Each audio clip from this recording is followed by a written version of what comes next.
Hello दोस्तों, आप सभी का स्वागत है हमारे यूट्यूब चैनल आशीष जी के अकेडमी पे। तो दोस्तों, आज हम जो प्रैक्टिस सेट कर रहे हैं यह यूपी टेट के लिए बहुत महत्वपूर्ण है और सी टेट के लिए भी।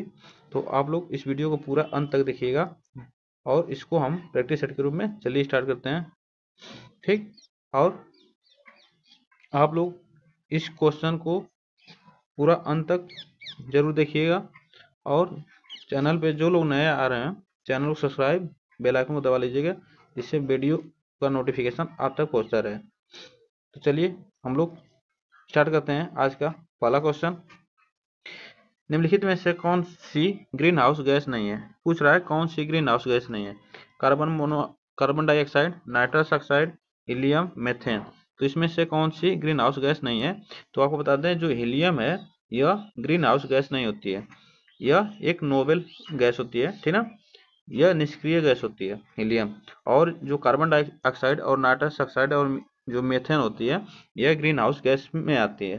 तो आप लोग इसको जरूर याद रखिएगा। यह उत्सर्जित कैसे होती हैं ग्रीन हाउस गैस? तो यह जो उत्सर्जित होती हैं यह वातावरण से होती हैं, फ्रिज से, कंप्यूटर से, स्कूटर से। इससे यह क्या होती हैं? उत्सर्जित होती हैं। और धान की खेती में भी उत्सर्जित होती हैं जो कि ग्रीन हाउस गैसें होती हैं। और इसमें से निष्क्रिय जो गैस है यह हीलियम है, ठीक ना। ऑप्शन इसमें हमारा सी सही है। चलिए आगे चलते हैं। ध्वनि प्रदूषण का मापन किस इकाई द्वारा किया जाता है?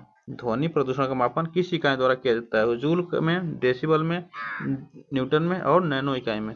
तो जो ध्वनि प्रदूषण का मापन है वह डेसिबल में किया जाता है। किसमें किया जाता है? डेसिबल में किया जाता है।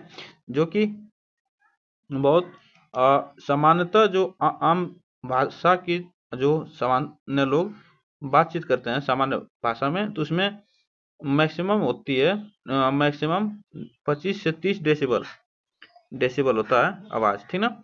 और सबसे ज़्यादा जो 120 डेसिबल की होती है, 120 डेसिबल की, वह सबसे अधिक ध्वनि होती है, ठीक ना। वो सबसे कष्टदायक ध्वनि मानी जाती है।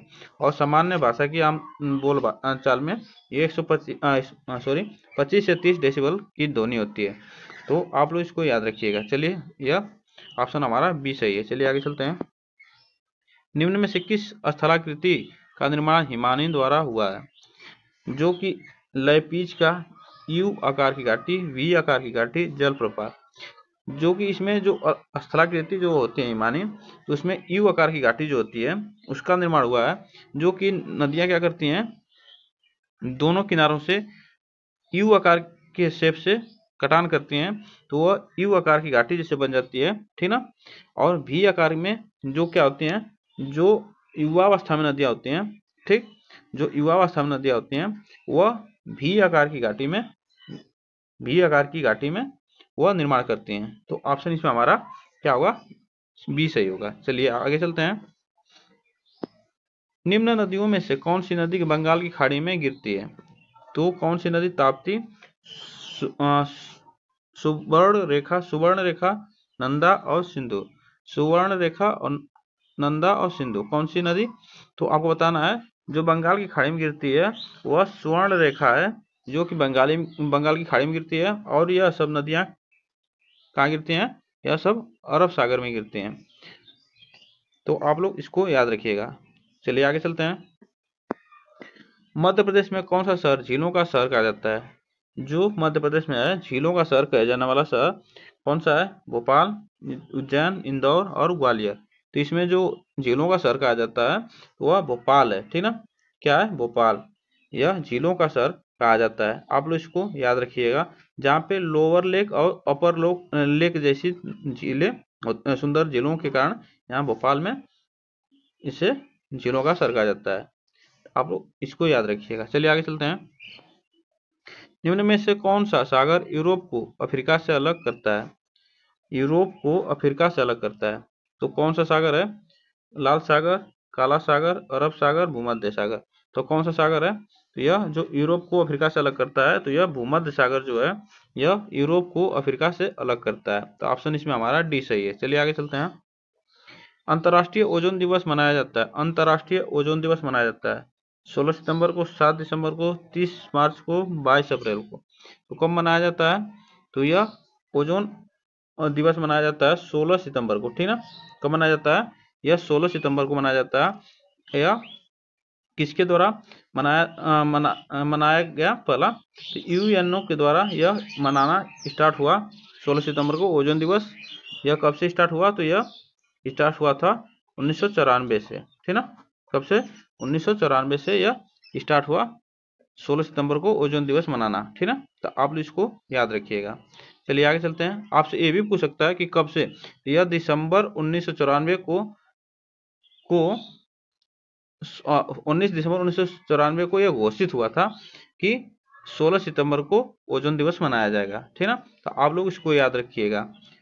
19 दिसंबर को घोषित हुआ था और कि 16 सितंबर को ओजोन दिवस मनाया जाएगा, और इसके किसके द्वारा? तो यूएनओ के द्वारा घोषित हुआ, ठीक ना। चलिए आगे चलते हैं। ऑप्शन इसमें हमारा ए सही है। पारिस्थितिकी तंत्र के तत्वों के चक्रण को क्या कहते हैं? पारिस्थितिकी तंत्र के तत्वों के चक्रण को क्या कहते हैं? रासायनिक चक्र, जैव भू रासायनिक चक्र, भूगर्भीय चक्र, भू रासायनिक चक्र। इसे क्या कहते हैं? तो इसे क्या कहते हैं? इसे ऑप्शन हमारा बी सही होगा। इसमें जैव भू रासायनिक चक्र कहा जाता है, ठीक ना। क्या कहा जाता है? जैव भू रासायनिक चक्र कहा जाता है। ऑप्शन इसमें हमारा बी सही है। चलिए आगे चलते हैं। संकटग्रस्त जंतु दैत्याकार पांडा पाया जाता है। दैत्याकार पांडा पाया जाता है ऑस्ट्रेलिया में, भारत में, चीन में, ब्राजील में। तो जो दैत्याकार पांडा पाया जाता है यह कहाँ पाया जाता है?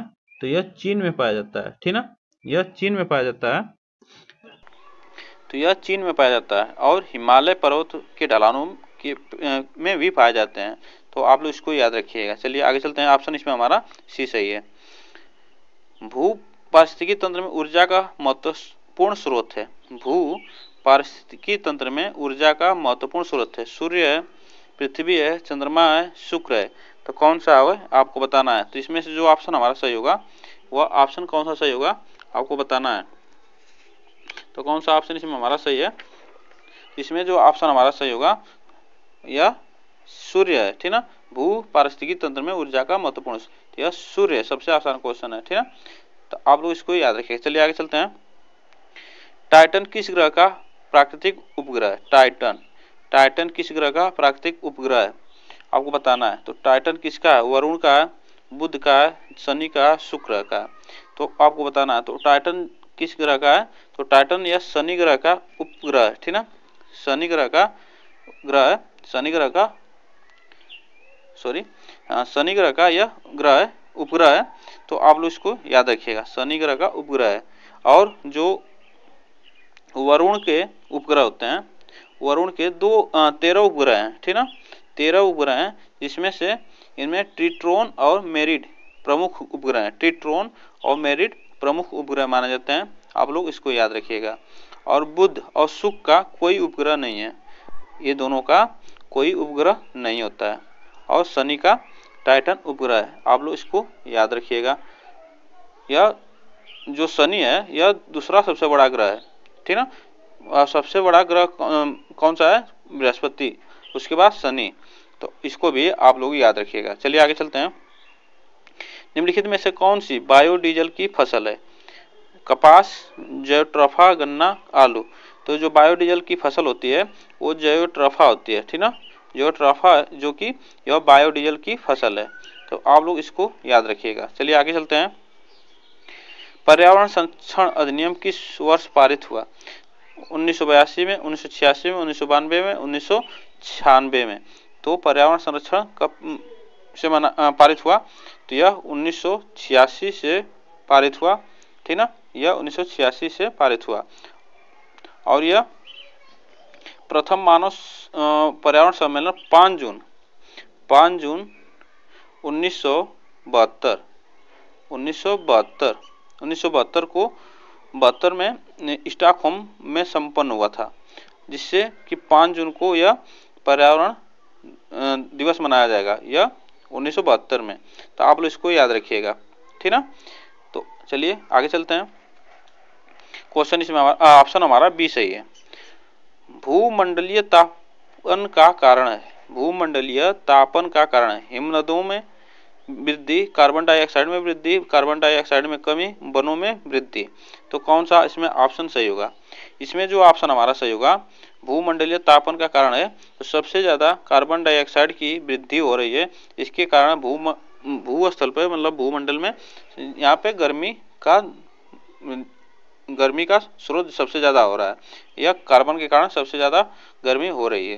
तो ऑप्शन इसमें हमारा बी सही है, जो कि जिसे ग्रीन हाउस भी गैस कहा जाता है। तो आप लोग इसको याद रखिएगा। ठीक, चलिए आगे चलते हैं। निम्न में से किस मृदा का निर्माण लावा द्वारा होता है? लाल मिट्टी का, काली मिट्टी का, जलोढ़ मिट्टी का, लेटराइट मिट्टी का। तो जो लावा द्वारा जो जिस मिट्टी का निर्माण होता है वह काली मिट्टी होती है, जिसमें कपास सबसे ज़्यादा उगाया जाता है, यह काली मिट्टी में, और यह सबसे ज़्यादा महाराष्ट्र में होता है। कहाँ पे होता है? तो यह महाराष्ट्र में होता है। आप लोग इसको याद रखिएगा, यह कहाँ होता है? महाराष्ट्र में सबसे ज़्यादा काली मिट्टी पाई जाती है। ठीक, ऑप्शन इसमें हमारा बी सही होगा। चलिए आगे चलते हैं। वायुमंडल की कौन सी परत प्रकाश की पराबैंगनी किरणों को पृथ्वी की सतह पर आने से रोकती है? समताप मंडल, क्षोभ मंडल, आयन मंडल, मध्य मंडल। तो कौन सी रोकती है आपको बताना है।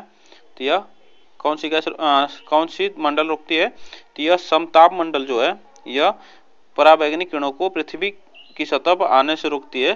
ठीक ना, यह पृथ्वी पर आने से रोकती है। और जो ओजोन परत है यह रोकती है। ओजोन परत कौन सी परत रोकती है? तो ओजोन परत है वह रोकती है, पराबैंगनी को रोकती है। और इस ओजोन परत की खोज कब हुई थी? तो ये 1913 में ओजोन परत की खोज हुई थी। ओजोन परत की खोज कब हुई थी? तो यह 1913 में हुई थी। ठीक ना, और आप लोग इसको याद रखिएगा। ठीक ना, चलिए आगे चलते हैं। गंगा एक्शन प्लान को लाने का उद्देश्य निम्नलिखित में से किस सुधार हेतु है? जल की गुणवत्ता, जल का वेग, जल की प्रचुरता, जल के तापमान। तो आपको बता दें, गंगा एक्शन प्लान को लाने का सबसे बड़ा उद्देश्य जल की गुणवत्ता को, ठीक ना, जल की गुणवत्ता को बढ़ावा देना, उसको बढ़ाने के लिए। यह कब लाया गया था प्रदूषण को कम करने के लिए? तो 1985 में, यह 1985 में लाया गया था। ठीक ना, जल की गुणवत्ता कम करने के लिए, तो 1985 में यह लाया गया था। ठीक है, ऑप्शन इसमें हमारा ए सही है। चलिए आगे चलते हैं। निम्नलिखित में से कौन सा वृक्ष जैविक कीटनाशक का उत्पादक है?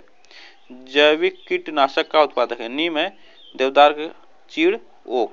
तो कौन सा वृक्ष है जो कि कीटनाशक का उत्पादक है? तो आपको बताना है। तो इसमें जो ऑप्शन हमारा सही होगा ये सही होगा। ठीक ना, इसमें ए ऑप्शन हमारा सही होगा। तो इसमें ऑप्शन हमारा जो सही होगा, इसमें ए हमारा सही होगा। इसमें इसका जो रासायनिक नाम है नीम का, ठीक, इसे क्या कहा जाता है? इसे क्या कहा जाता है? तो अजाडायरेक्टा इंडिका कहा जाता है। अजाडायरेक्टा इंडिका कहा जाता है, इसका रासायनिक नाम है। तो आप लोग इसको याद रखिएगा। ठीक ना, चलिए आज के लिए बस इतने क्वेश्चन है। तब तक आप लोग इस वीडियो को, आज के लिए बस इतने क्वेश्चन हैं दोस्तों। और आप लोग को यह वीडियो अच्छी लगी हो तो चैनल को सब्सक्राइब करें और बेल आइकन को दबा लें, जिससे वीडियो का नोटिफिकेशन आप तक पहुंचता रहे। और वीडियो आप लोग को लाइक कर दीजिएगा, शेयर कर दीजिएगा। और तब तक के लिए थैंक यू सो मच। फिर मिलते हैं नेक्स्ट वीडियो में।